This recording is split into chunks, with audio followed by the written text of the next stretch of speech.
সালামু আলাইকুম প্রিয় দাখিল ২৭ এবং ২৮ ব্যাচের শিক্ষার্থীরা, কেমন আছো তোমরা? তোমাদের বাংলা ব্যাকরণের অত্যন্ত গুরুত্বপূর্ণ একটি টপিক হচ্ছে গিয়ে প্রত্যয়। এবং প্রত্যেক বছর তোমরা যদি তোমাদের বিগত প্রশ্নগুলো দেখো, এই প্রকৃতি এবং প্রত্যয় থেকে মিনিমাম ৩ থেকে ৪টা এমসিকিউ আসেই। সো একটা ক্লাস থেকেই যদি তুমি তোমার ৩, ৪ বা ৫ মার্ক নিশ্চিত করতে চাও, আজকের ক্লাসটা তোমার জন্য। আজকের ক্লাসে আমরা খুব সুন্দরভাবে প্রকৃতি প্রত্যয় শিখব, যেন প্রত্যয় নিয়ে বা প্রকৃতি নিয়ে তোমার আর কোনো কনফিউশন না থাকে। সো চলো আমরা শুরু করে দেই। সো দেখো, আমাদের আজকের ক্লাস হচ্ছে গিয়ে প্রত্যয়। সো প্রত্যয় জিনিসটা কি, ফার্স্ট অফ অল আমাদের এটা বোঝার দরকার না? সো প্রত্যয় হচ্ছে গিয়ে যেসব বর্ণ বা বর্ণ সমষ্টি, যেসব বর্ণ বা বর্ণ সমষ্টি ক্রিয়ামূল বা নামপদের পরে বসে নতুন শব্দ গঠন করে, তাকেই আমরা বলতেছি প্রত্যয়। তাহলে প্রত্যয় কি? প্রত্যয় হচ্ছে গিয়ে যেসব বর্ণ বা বর্ণ সমষ্টি ক্রিয়ামূল বা নামপদের পরে বসে নতুন শব্দ গঠন করে, তাকে আমরা বলতেছি আমাদের প্রত্যয়। এখন আসো, ক্রিয়ামূল বা নামপদ কিংবা ধাতু, এটাকে আমরা আইডেন্টিফাই করবো কেমনে?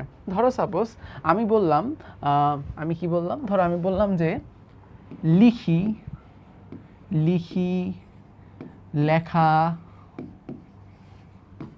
লিখব। আচ্ছা, এখানে ৩টা শব্দ লিখলাম না? লিখি, লেখা, লিখব, সিমিলার টাইপের ওয়ার্ড না? সো এই যে ওয়ার্ডগুলা, এটার ধাতু কি বা ক্রিয়াপদ কি, ধাতু কি বা ক্রিয়ামূল কি, চলো আমরা দেখি। এটা বেসিক্যালি আসছে হচ্ছে লিখ শব্দ থেকে, লিখ শব্দ থেকে। কিংবা আমরা ধরো আরেকটা এক্সাম্পল দেখি। ধরো আমি বললাম, কি বললাম, ধরো আমি বললাম করি, করব, করলাম। এই যে আমি বললাম করি, করব, করলাম, এইটা কোত্থেকে আসছে? এটা বেসিক্যালি আমার কর ধাতু থেকে আসছে। কি ধাতু থেকে আসছে? কর ধাতু থেকে আসছে। সো আমার যখন এইরকম একটা ধাতুর সঙ্গে বা ক্রিয়ামূলের সঙ্গে বা নামপদের সঙ্গে কোনো একটা শব্দ বা শব্দাংশ যুক্ত হয়ে নতুন শব্দ গঠন করছে, তখনই আমরা তাকে বলতেছি প্রত্যয়। এখন আসো, নামপদটা কি? নামপদটা হচ্ছে যে কোনো আমার সাধারণ পদ। এই সাধারণ পদের মধ্যে কি আসতে পারে? যেমন ধর আমি লিখলাম বাঘ, এটা কি একটা অলরেডি এক্সিস্টিং একটা পদ না? বাঘ কি একটা নাম না? সো দ্যাটস ওয়াই বাঘ হচ্ছে একটা নামপদ। সো আশা করি তোমরা ধাতু এবং প্রত্যয়, ধাতু বা ক্রিয়ামূল এবং হচ্ছে গিয়ে নামপদটা বুঝতে পারছো। এবার চলো আমরা এক্সাম্পল দেখি। যেমন ধরো এখানে বলা আছে বাঘ যোগ আ, বাঘা, একটা নতুন শব্দ গঠন করলো। দিন যোগ ইক, একটা নতুন শব্দ গঠন করলো, রাইট? সো এটা বেসিক্যালি আমার একটা ধাতু। দিনটা হচ্ছে একটা ধাতু বা ক্রিয়ামূল, বাঘটা হচ্ছে আমার একটা শব্দ। যখন এই যে আমার শব্দ কিংবা ক্রিয়ামূলের সঙ্গে নতুন শব্দ বা শব্দাংশ যুক্ত হচ্ছে, তখন কিন্তু নতুন শব্দ তৈরি হচ্ছে, যেমন বাঘা বা দৈনিক, যেগুলো কিনা আমার এক একটা প্রত্যয়ের উদাহরণ। চলো আমরা আরেকটু ডিটেলসে দেখি। দেখো, আমরা এটা তো বুঝলাম, প্রত্যয়টা তো বুঝলাম, বাট প্রত্যয়টা কিন্তু আবার দুই প্রকার। একটা হচ্ছে তদ্ধিত প্রত্যয়, আর একটা হচ্ছে কৃত প্রত্যয়। এখন তোমাদের পরীক্ষায় সবচেয়ে বেশি পরিমাণে প্রশ্ন কিন্তু এইখান থেকেই আসে, তদ্ধিত প্রত্যয় চিহ্নিত করো কিংবা কৃত প্রত্যয় চিহ্নিত করো। সো চলো আমরা কিভাবে তদ্ধিত প্রত্যয় বা কৃত প্রত্যয় চিহ্নিত করব এটা দেখি। সো আমার যেসব বাক্যে তদ্ধিত প্রত্যয় থাকে, আমার নর্মালি তদ্ধিত প্রত্যয় যেটা হয়, তদ্ধিত প্রত্যয় হচ্ছে গিয়ে আমার একটা শব্দ থাকে। কি থাকে? একটা শব্দ থাকে বা নামপদ থাকে। আমি যে কোনো শব্দ বা নামপদের পরে যখন একটা শব্দ, একটা শব্দাংশ যুক্ত করতেছি, তখন আমরা ওইটাকে বলতেছি তদ্ধিত প্রত্যয়। যেমন ধরো আমি এখানে উদাহরণ দিলাম, কি উদাহরণ দিলাম? যেমন ধরো আমি এখানে উদাহরণ দিলাম বাঘা। এই বাঘাকে যদি আমরা ভাঙি, ভাঙলে কি পাই? বাঘ যোগ আ। এই বাঘ কি অলরেডি একটা নামপদ না বা একটা শব্দ না? দ্যাটস ওয়াই বাঘা হচ্ছে গিয়ে আমার একটা তদ্ধিত প্রত্যয়। কিংবা আমি দৈনিক লিখলাম, দৈনিককে, দৈনিককে আমরা যদি ভাঙি, আমরা যদি এটাকে ভেঙে লিখি, দেখো এটা কি হয়? দিন যোগ ইক। এইখানের এই দিনটাকে একটা শব্দ না বা নামপদ না? দ্যাটস ওয়াই আমার হচ্ছে দৈনিক, বাঘা, এগুলো হচ্ছে কি আমার তদ্ধিতান্ত শব্দ। এখন তোমাদের প্রশ্ন আসতে পারে, তাইলে তদ্ধিতান্ত পদ কোনটা?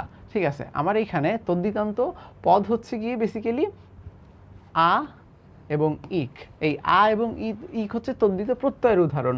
আর তদ্ধিতান্ত শব্দ কোনটা? এই যে বাঘা, দৈনিক, এইগুলা। সো এটা বেসিক্যালি আমাদের তদ্ধিতান্ত প্রত্যয়। এবার চলো আমরা একটু দেখি কৃত প্রত্যয়টা কি। কৃত প্রত্যয়টা হচ্ছে বাকি অংশটা আমরা পড়ছিলাম না শুরুতেই সংজ্ঞাটায়, যে নামপদ এবং ধাতু বা ক্রিয়ামূল থাকবে। তাহলে নামপদ যদি তদ্ধিত প্রত্যয় থাকে তাহলে কৃত প্রত্যয় কি থাকবে? ধাতু বা ক্রিয়ামূল। চলো আমরা দেখি। দেখো বলা হচ্ছে অন্যদিকে ধাতুর পরে বা ধাতু বা ক্রিয়ামূল যেটাই বলি না কেন দুইটাই সিমিলার, ধাতুর পরে যেসব প্রত্যয় যুক্ত হয় সেগুলোকে আমরা বলতেছি কৃত প্রত্যয়। কৃত প্রত্যয় দিয়ে সাধিত শব্দগুলোকে আমরা বলি কৃদন্ত শব্দ। চলো আমরা একটা উদাহরণ দেখি। যেমন ধরো এখানে আছে, এখানে ধরো আমার এই যে দোলনা আছে, এই যে দোলনা, এই দোলনাকে আমরা যদি ভেঙে লিখি, দেখো দোলনাকে ভাঙলে হয় দুল যোগ অনা। আচ্ছা, তো আমি এখানে কি লিখলাম? দুল যোগ অনা। আমার শব্দটা কি দেখো, এইটা কি কোনো মানে নামপদ বা শব্দ? দুল এটা একটা ধাতু না? সো দ্যাটস ওয়াই এইটা হচ্ছে আমার একটা কৃত প্রত্যয়ের উদাহরণ। তাহলে এইখানে কৃত প্রত্যয় কোনটা? আমার এখানে কৃত প্রত্যয় হচ্ছে গিয়ে এই অনাটা বেসিক্যালি আমার কৃত প্রত্যয়, এবং আমার এখানে কৃদান্ত শব্দ কোনটা? আমার কৃদান্ত শব্দ হচ্ছে গিয়ে এই যে দোলনা। দেখো এখানে সুন্দর করে বলা আছে, এখানে অনা হচ্ছে গিয়ে আমার কৃত প্রত্যয় এবং দোলনা হচ্ছে গিয়ে আমার কৃদন্ত শব্দ। আরও একটা উদাহরণ দেখা যেতে পারে, যেমন ধরো এই যে তব্য। সো কর্তব্য থেকে কি আসছে? কর্তব্য থেকে আসছে তব্য। সো আমরা কর্তব্যকে যখন ভেঙে লিখি আমরা পাই কর্তব্য আর কি। এটা গেল হচ্ছে আমাদের কৃদান্ত প্রত্যয় আর কি। এবার চলো আমাদের বিগত বছরগুলোতে যেই প্রত্যয়গুলো সবচেয়ে বেশিবার আসছে, বোর্ড প্রশ্ন বলো কিংবা হচ্ছে ইম্পর্টেন্সের দিক থেকে বলো, এবং তোমাদের এই যে দাখিল 27 এবং 28 পরীক্ষার্থীদের জন্য যে প্রত্যয়গুলো খুবই ইম্পর্টেন্ট, এমন বাছাইকৃত কিছু প্রত্যয় আমরা এখানে রেখেছি। তো চলো আমরা একটু দেখি প্রত্যয়গুলো কিভাবে কাজ করে। দেখো ফার্স্টে এখানে আমার কি আছে? অপ্রত্যয়। অপ্রত্যয় দিয়ে দেখো আমার এইখানে ফার্স্টের উদাহরণটা দেখো, আমাকে কি বলছে? শিশু যোগ অ। এখানে এই শিশুটা কি একটা নামপদ বা শব্দ না? যেহেতু শিশুটা একটা নামপদ, তাহলে এটা কি হবে বলো তো? এটা হচ্ছে আমার তদ্ধিত প্রত্যয় হবে। এই যে দেখো তদ্ধিত প্রত্যয়। এখন তোমাদের পরীক্ষায় এমসিকিউ আসে দুই ধরনের। একটা এমসিকিউ আসে এইভাবে, তোমাকে শৈশব দিয়ে দিবে, শৈশব থেকে প্রত্যয়ের নামটা বের করতে হবে, এইটা এক ধরনের উদাহরণ আসতে পারে। আরেকটা অপশন আসতে পারে এই রকম, যে শৈশব শব্দটা দিয়ে দিবে, তোমাকে ভেঙে লিখতে হবে যে এই শৈশব দিয়ে শৈশবটা আসলে কিভাবে গঠিত হয়েছে। দুই ধরনের আসতে পারে। এই জন্য আমরা শব্দ গঠন এবং প্রত্যয়ের ধরন দুইটাকেই লিখছি। আবার ধরো আমরা যদি দেখি জি যোগ অ, এখানে এই জিটা কি? জিটা কি একটা ধাতু বা ক্রিয়ামূল না? জি এর কি কোনো আবিধানিক অর্থ আছে বা এটা দিয়ে কি কোনো নামপদ বোঝায়? বোঝায় না। তাহলে জি যেহেতু আছে দ্যাটস ওয়াই এটা একটা কৃত প্রত্যয়। আবার চলো এই জি কোন থেকে আসছে? এটা আসছে জয় থেকে। আবার ধরো এই যে পাঠক, পাঠককে আমরা ভাঙলে কি পাই? পঠ যোগ অক। এই পঠ কি? আমার হচ্ছে কি একটা ধাতু, পঠ একটা ধাতু। তারপর হচ্ছে আমি যদি বলি এই যে কপ একটা ধাতু, দুল একটা ধাতু, তারপর হচ্ছে খেল একটা ধাতু, তারপর হচ্ছে গিয়ে আমি যদি এখানে দেখি আমার এই যে দৃশ একটা ধাতু, তারপর হচ্ছে মান একটা ধাতু। সো এই যে ধাতুগুলো, এই ধাতুগুলো দিয়ে আমার যে শব্দগুলো গঠিত হচ্ছে এগুলাকে আমি বলতেছি কৃত প্রত্যয়। এই যে দেখো ধাতুগুলো দিয়ে যে শব্দগুলো তৈরি হচ্ছে সেইগুলোকে আমি বলতেছি কৃত প্রত্যয়। আর যেখানে হচ্ছে কি আমার শব্দ থাকতেছে, যেমন ধরো এই যে দাপ, দাপ কি একটা শব্দ না? আমরা নর্মালি দাপট বোঝানোর জন্য দাপ ইউজ করি। এই দাপ যেহেতু একটা নামপদ বা শব্দ, দ্যাটস ওয়াই এটা হচ্ছে একটা তদ্ধিত প্রত্যয়ের উদাহরণ। সো এইভাবে যদি তোমরা তোমাদের প্রত্যয়টাকে পড়ো, আশা করি তোমাদের পরীক্ষায় কোনো কনফিউশন থাকবে না। চলো আমরা আরও কিছু ইম্পর্টেন্ট প্রত্যয় দেখি। যেমন ধরো আমি এখানে ইক প্রত্যয় দিয়ে কিছু উদাহরণ দিলাম। ইক প্রত্যয় দিয়ে ধরো ফার্স্টে আমরা আমাদের তদ্ধিত প্রত্যয়গুলো আইডেন্টিফাই করি। যেমন ধরো আমি যদি লিখি, আমার এখানে ধরো আমি এখানে ধরো লিখলাম দিন, চরিত্র, জাল। এই যে দিন, চরিত্র, জাল, এগুলো সবগুলোই কি একটা নামপদ না? কিংবা আমি ধরো যেগুলো যেহেতু সব এগুলো নামপদ বা শব্দ, তাইলে এগুলো কি প্রত্যয় হবে? এগুলো হবে হচ্ছে তদ্ধিত প্রত্যয়। আবার ধরো আমি যদি চিন্তা করি যে এই যে গা একটা শব্দ না? গা দিয়ে কি আমি হচ্ছে একটা ধাতুকে বোঝাচ্ছি না? সো যেহেতু একটা ধাতুকে বোঝাচ্ছি দ্যাটস ওয়াই এটা হচ্ছে কি আমার একটা কৃত প্রত্যয়। চলো আরও কিছু উদাহরণ দেখি, যেমন ধরো এই যে সল, চল, তারপরে ধরো এই যে সহ, স্থা, এই সবগুলোই কি আমার এক একটা ক্রিয়ামূল বা ধাতুকের প্রকাশ করতেছে না? দ্যাটস ওয়াই এই সবগুলো হচ্ছে কি আমার এক একটা কৃত প্রত্যয়। এই যে দেখো কৃত প্রত্যয়। মাঝখান দিকে বাকি গেল কোনগুলো? বাকি গেল হচ্ছে গিয়ে আমার এই যে প্রাণ এবং পঙ্ক। প্রাণ এবং পঙ্ক যেহেতু আমার এক একটা নামপদ বা শব্দ, দ্যাটস ওয়াই আমরা এইটাকে বলতেছি এটা হচ্ছে তদ্ধিত প্রত্যয়। এই যে দেখো তদ্ধিত প্রত্যয়। আশা করি তোমাদের কৃত প্রত্যয় এবং তদ্ধিত প্রত্যয় নিয়ে কোনো কনফিউশন নাই। তো চলো এবার আমাদের লাস্ট ইম্পর্টেন্ট পার্ট, যেখান থেকে তোমাদের পরীক্ষায় এমসিকিউ আসছে বিগত বছরগুলোতে এবং সামনের বছরগুলোতে আসারও খুব বেশি সম্ভাবনা আছে। সো এইটা বেসিক্যালি কি? এটা বেসিক্যালি আমাদের প্রত্যয় যোগ করার ফলে কিছু কিছু শব্দের অর্থের পরিবর্তন ঘটে। আমরা এইরকম কিছু শব্দকে এখানে নিয়ে আসছি। যেমন ধরো আমি অবজ্ঞা অর্থে যদি চিন্তা করি, চোর, এই যে শব্দটা, চোর দিয়ে কি এমন কাউকে বোঝায় যিনি চুরি করেন, বাট আমি যখন বলতেছি চোরা, চোরা বলে যখন কাউকে আমি সম্বোধন করতেছি বা ডাকতেছি, তখন কি তাকে অবজ্ঞা করতেছি না? সো দ্যাটস ওয়াই এটা একটা অবজ্ঞা। কিংবা ধর আমি বললাম যে